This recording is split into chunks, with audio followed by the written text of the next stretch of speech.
What is going on, guys? So in the first part of the video today, I'm going to be over at a buddy shop installing an Airdog. I wanted to do a really good how-to on how to put an Airdog on a Kodiak style truck, but unfortunately with people running air hammers, blow torches, doors being open, forklifts backing up, it just wasn't going to turn out good, and I really didn't have the time. But I still took a couple little clips to kind of go over how exactly, what are going to be the differences when you go to do that. So I am going to add that in right now, and then we will get back to doing a little bit of an update on the truck. What is going on, you guys? I just wanted to do a quick little how-to on how to install an Airdog 165 4G on a Kodiak or anything larger than a 3500 or 2500 Duramax. So basically, most of your Kodiaks are going to be an LLY engine, so you would just order a Airdog kit ending in 409. That's a 165 4G. And I want to show you guys it is possible with everything included, plus one little piece to do an install on one of these. So the first thing you're going to see is the return. I'll get a light for you guys here in a second. You're going to have to do a little bit of modification depending on the application to do the return. Now these trucks have self-leveling tanks, and an Airdog 2 has a low pressure return, so it's not going to be dumping the fuel into the tanks, and it's such a minimal amount that it'll actually self-level, and then it'll basically take care of that issue. So you do have to modify the T that's included with the kit. You just basically cut it down a little bit, make sure you trim all the burrs off, and then you'll just cut this little section of hose here, and it may be a little different on every application depending on what the truck was intended for, but I always do it to the front tank. So you're going to cut it there, and then I will jump under the truck real quick. Now, these trucks do have two cross members that you can use in some of the configurations, like the crew cabs. You can actually use this cross member here, which is going to be the closest to the end of the transmission, and you can bolt the Airdog on it. But on this particular unit, I mounted it on the second cross member back. So you'll mount it just like so. Obviously the filters aren't on it and the lines aren't zip tied up yet. Catch back up with you guys when I get that done. But so you're going to follow this factory line almost to the engine, and you will see the pressure side line. Where's it at? Let's see. Okay, so this is going to be your factory suction. So this line is normally running up to the engine, and this is where we hook up our factory Airdog suction line. Okay, now we're going to unhook it, and you can call Airdog and order this part here. Let me see if I can show it to you guys. I know there's a lot going on. Where my finger's at. That is an MQC12S, your pressure side line. So that'll just shoot up to the engine. So this line here, my finger's at, is the pressure side line on the Airdog, what's going to feed the engine. And this one right here is the suction. So all you're doing is unhooking this, because this would normally, this braided hose here would normally hook to this line, but you just unhook it, and that's where you tee in. It's essentially the same as on a pickup truck, but obviously you're gonna have to run the lines a little bit farther. All right, guys, and we are wrapped up underneath. We got all of our wiring, our lines all zip tied nice out of the way. You are right beside a drive shaft here on these trucks. You want to make sure you get these zip tied up really good. Give you guys a little glance over.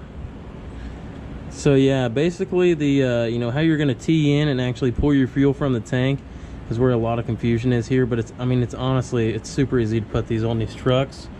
You may need an extra 6-7 feet of hose depending on what configuration it is.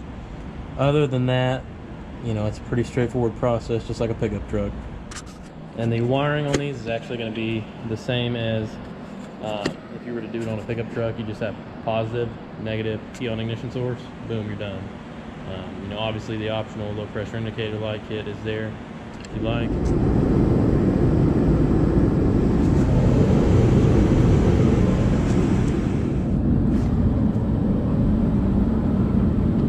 The head studs should be here tomorrow. I am going to go ahead and knock a little bit of time out of the way for doing that and get this valve cover pulled off, get the rocker assembly get all them pulled off, get them somewhere nice and clean. So that way whenever the head studs get here, we can just throw them in there and then put the rockers back on, check the valve lash, and hopefully see what it does.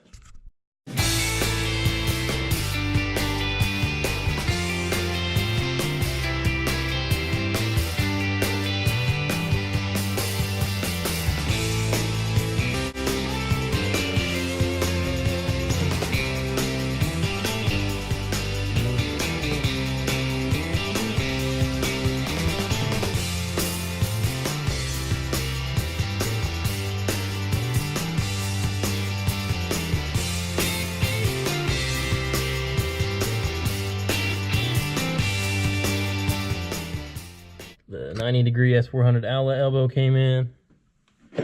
Got the 462 Marmon to 4-inch downpipe flange.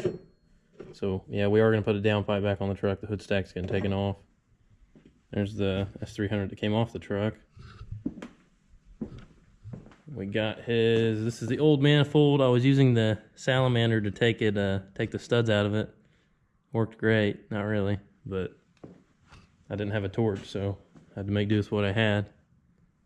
Got the new studs put in there, got some anti-seize on them. This hole's wallered out, so I don't know what we're gonna do there, but we'll figure it out. It's a ATS manifold. Got the whole rocker assembly pulled off. Whenever I take these rockers out, you need to put them back where they go. I mean, I guess you don't have to if you're going to be adjusting the valves, but all the metal kind of wears together, so it really needs to go back where it came apart, I guess, if that makes sense. But I always put them like this is going to be your first cylinder. You got your oil cap, that way you don't lose them. Put them in the valve cover. That's a clean spot. It's got oil in it. Put like a towel over it, and those are good to sit. But the stud should be here tomorrow, and we are going to do the 1x1 method.